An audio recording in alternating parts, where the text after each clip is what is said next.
nobody is out here thinking, I'm going to create crappy videos and upload them to the internet, and that's going to grow my audience and grow my business online, right? But how do you record polished videos without memorizing a script or using a teleprompter? Do you have to be insanely talented or have a background in being a television personality or a newscaster? Well, I'm sure you could develop some skills there that would help you out, but I want to talk about how to actually, when you sit down to record, you hit that button. How do you record a polished video without memorizing any lines or having to read word for word from a teleprompter? My name is Meredith. This is Video Brand Infusion. I'm here to help you infuse the best video marketing strategies into your business so that you can build your thriving video brand and be the go-to person in your niche. You know, I was not born knowing how to talk to a camera.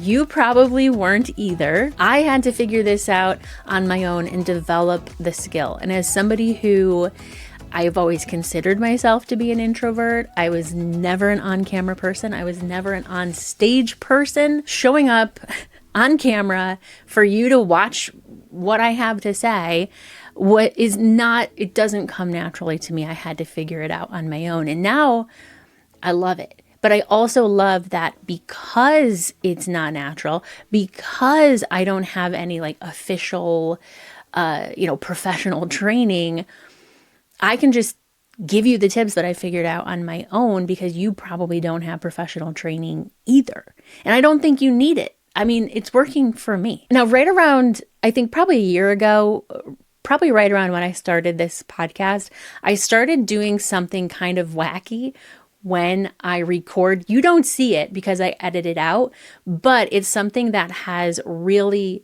helped me to record a polished video, record sections of my video without memorizing anything and without having it kind of come off as like dry and preachy. And I'll share that with you in a second, but riffing could easily lead to rambling, going off on a tangent, or just, unclear communication in general. So hear me out on this. It can be hard to watch other people's channels and feel like, oh, they've got this all figured out. They're just so natural on camera. They know what they're doing. And I'm not like that. Like, I'm just not up to that level yet, and assume that they were born that way. And if your brain has been telling you that when you watch anybody's videos, it's a big fat lie. People record polished videos through practice, through repetition, and through a little bit of editing that you're not necessarily seeing. So if you think I wasn't born with this, I don't know how to be natural, I don't know how to record a polished video, create a polished video, so therefore I'm just not going to, then you're missing the whole point, which is you have to do it to get better at it.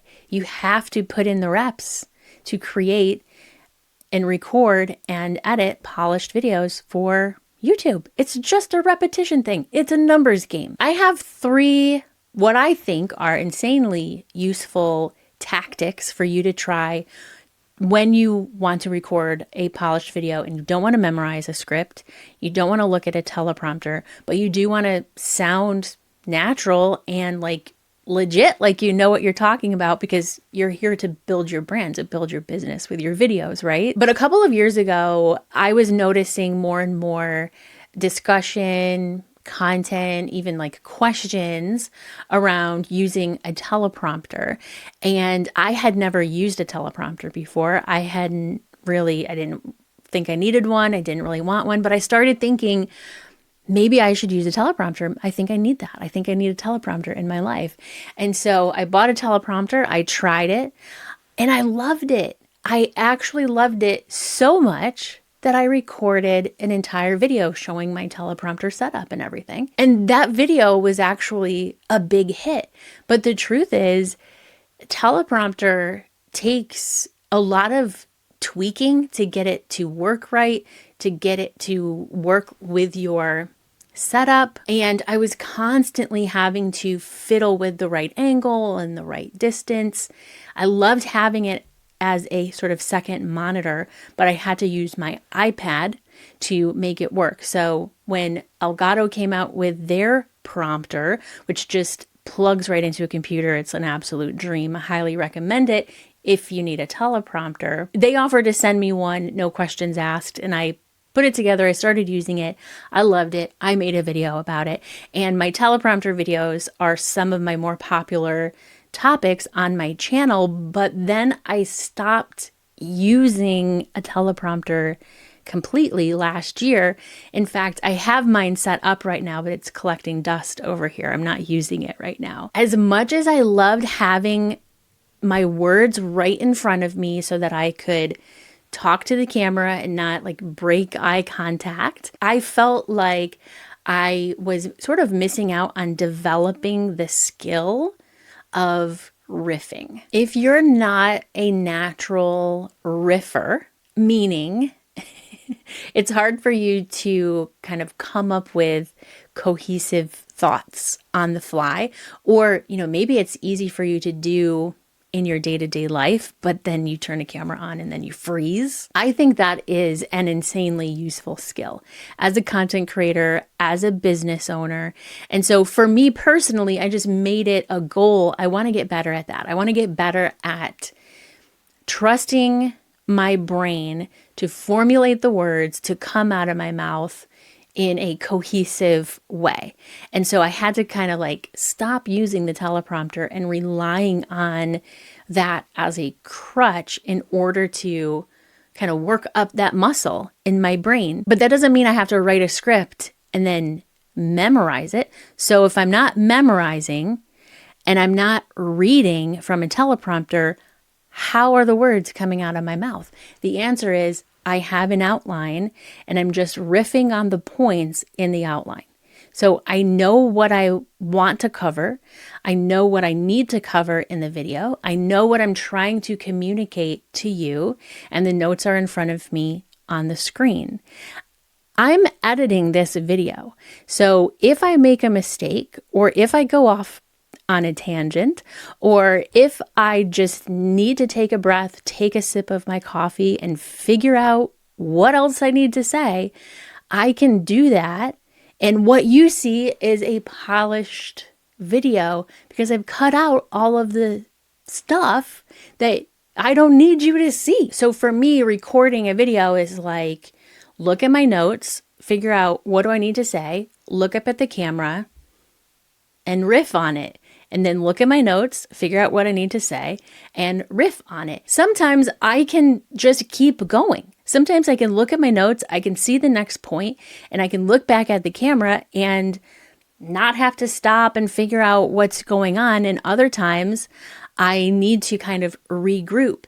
It all gets fixed in the edit. We're going to talk about editing in a minute, so don't run away. But having an outline pre-planned, of course, you have an outline, right? Having an outline pre-planned helps me to stay on track and make sure that I don't ramble. Because I think when you are very comfortable with riffing, it can easily cross the line into rambling. And you don't want that because you want to be able to clearly communicate your message and you want your viewers to keep watching. You don't want them to go, oh my gosh, get to the point, lady. So here are a couple ways that you can prevent rambling, prevent going on a tangent, and prevent kind of having unclear communication in your video so that it is actually easier for you to edit. So number one, even if you're not memorizing or reading from a teleprompter, even if you're not writing a word-for-word script, you still have to nail your opening hook, which is just the first sentence, the first 5 or 6 words, the first couple lines of your video. The first few lines, that hook of your video is exactly what it sounds. It's a hook. It hooks people in. It makes them want to keep watching. So your thumbnail is a hook. It's a visual hook. Your title is a hook. The next thing that a viewer experiences with you is the actual words coming out of your mouth or what they're seeing on screen.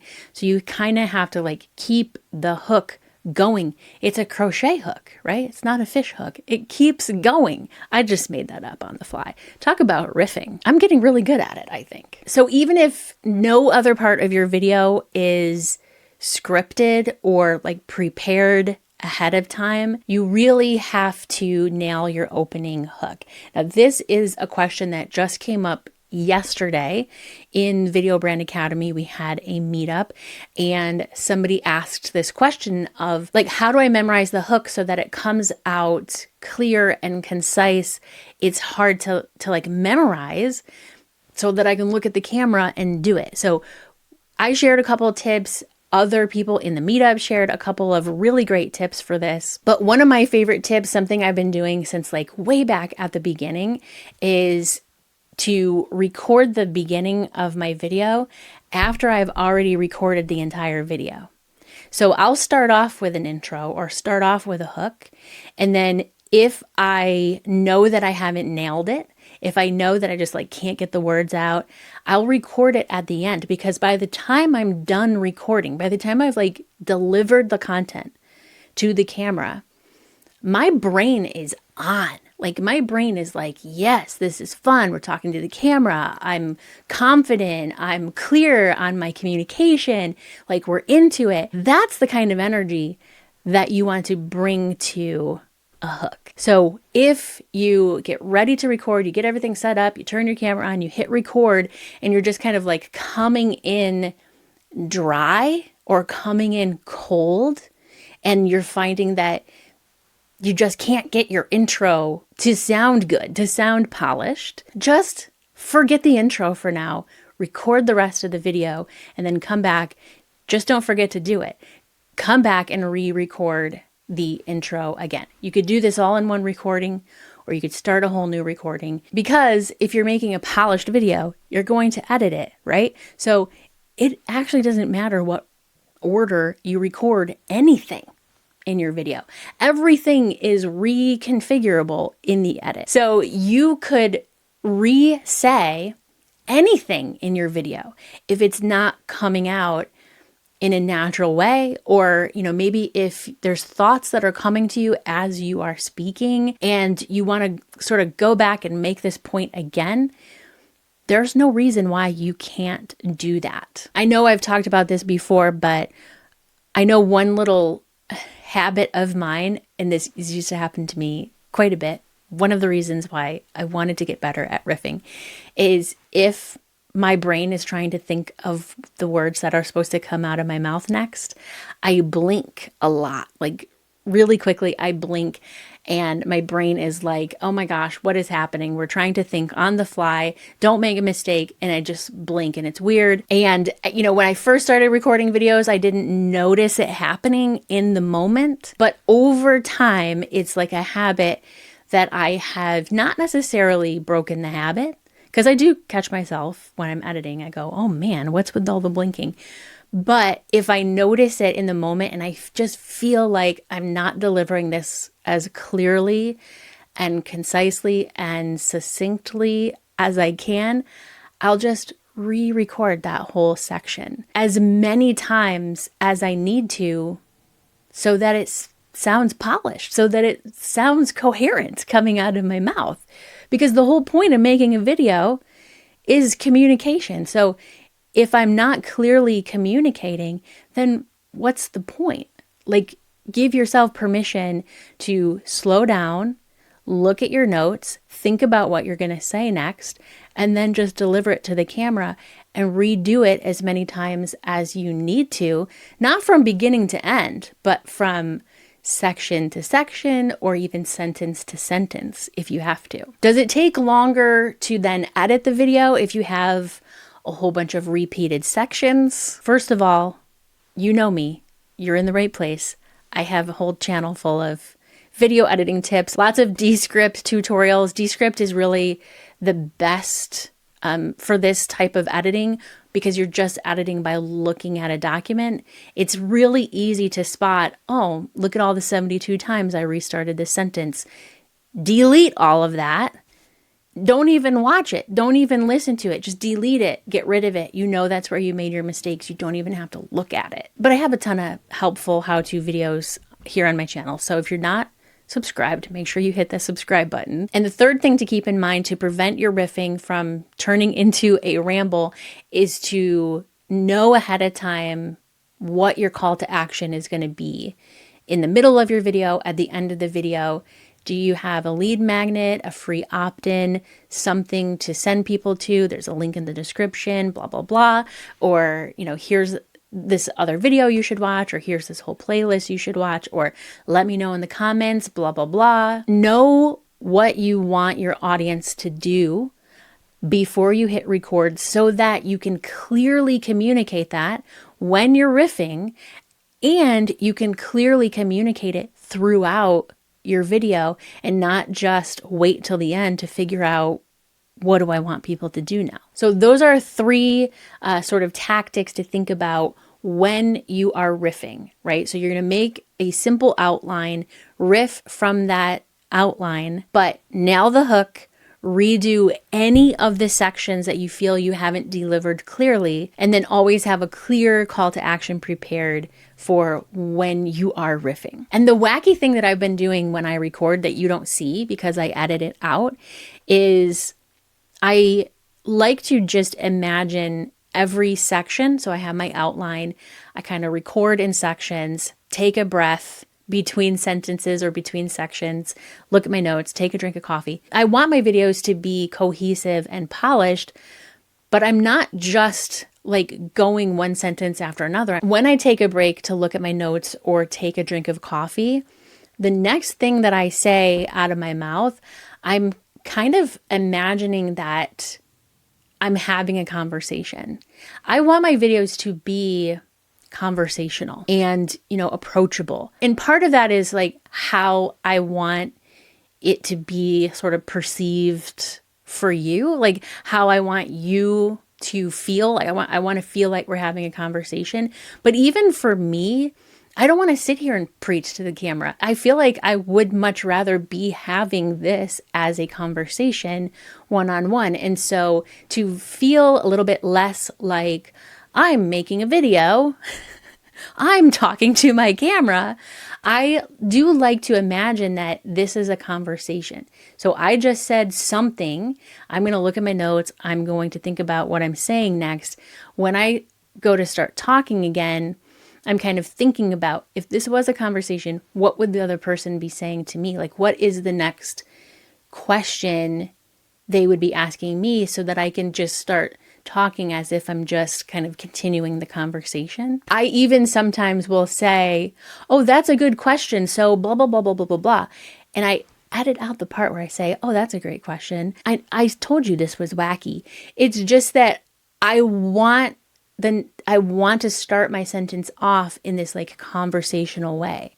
So if I say, so my next point is blah, blah, blah, that's not conversational. Whereas if I say, yeah, that's a great question. So my next tip for this would be blah, blah, blah. It's different, right? And that's just a wacky little trick that works for me that, to be totally honest, I sometimes forget to do.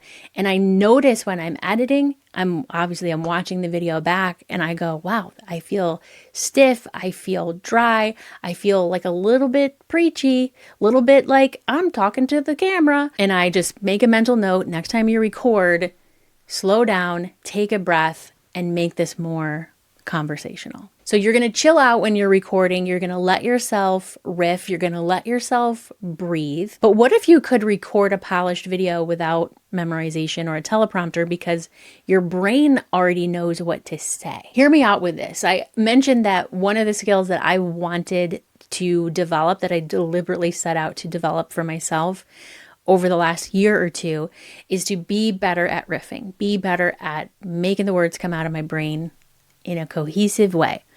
And that doesn't mean I don't have to edit anything, but what it does mean is if the topics I choose are topics that I don't really have to do much preparation for, because I already know them, I'm already confident in this topic, I already have thoughts and opinions and experience to share on this topic, then there's nothing to memorize. There's no script that I need to put into a teleprompter because I'm just sharing on a topic that I already know about, that I already feel confident about. If your brain already knows what to say, it's so much easier to say it. Like, I know it sounds like, duh, of course, but I think it's really easy to kind of go off. I teach the spiderweb strategy for growing your channel. So you may go off into these other kind of spiderweb sections to kind of fill out the content on your channel. Maybe if you're struggling with being natural on camera, creating a polished video, knowing what words to say, and you feel like you need to memorize or you need to use a teleprompter, maybe it's because the topics you have chosen are topics that you're not really fully prepared to create a video about, which of course is going to make it hard to make a video about. I had to do this a lot back in my days of creating GoPro tutorials and things like that, because I had to learn how to use the camera, learn all of the right lingo, figure out all of that stuff in order to create a video where I'm showing how it works or showing how to do it.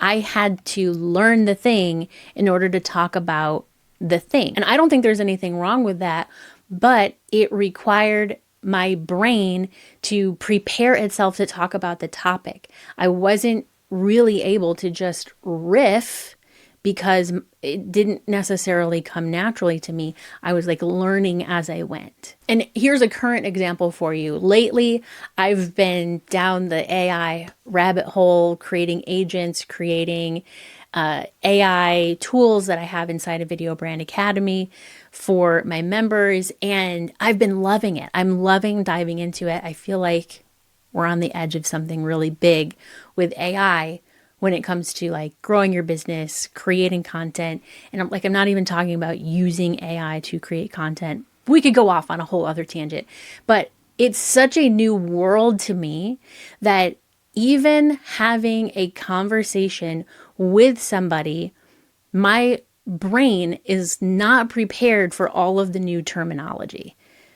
There are workflows, agents, bots, chats, GPTs, there are make.com scenarios, automations, nodes, modules. What's the difference between a node and a module? My brain still has to figure that out when I'm having conversations, because all of this is so new to me. It's not really part of my natural lingo yet. So when I create an explainer video for someone, showing them how I have my AI bots set up inside of my membership through Kajabi, I have to kind of slow down, take my time, think about the words that are coming out of my mouth.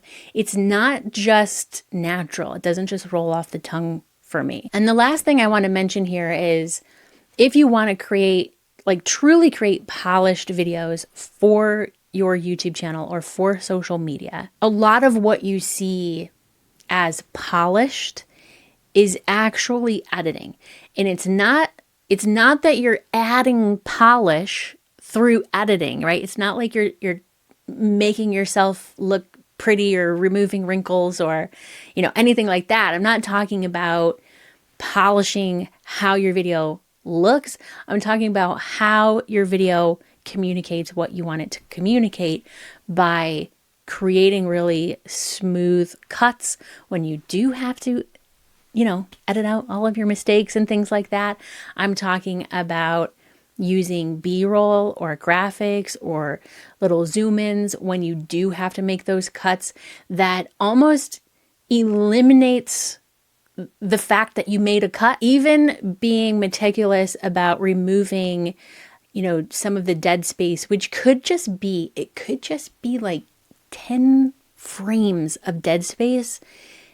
If you have just a little bit of dead space between all of your cuts, and you have cuts because Meredith gave you permission to make mistakes and redo things, even just a tiny bit of dead space between your cuts can make a video feel really sort of disjointed.